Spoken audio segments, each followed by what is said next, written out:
Welcome back to another technical deep dive here in the debug zone.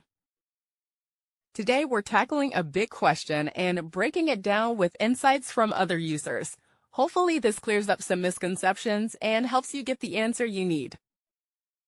So buckle up, stay a little curious, and let's jump right in.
And that's a wrap.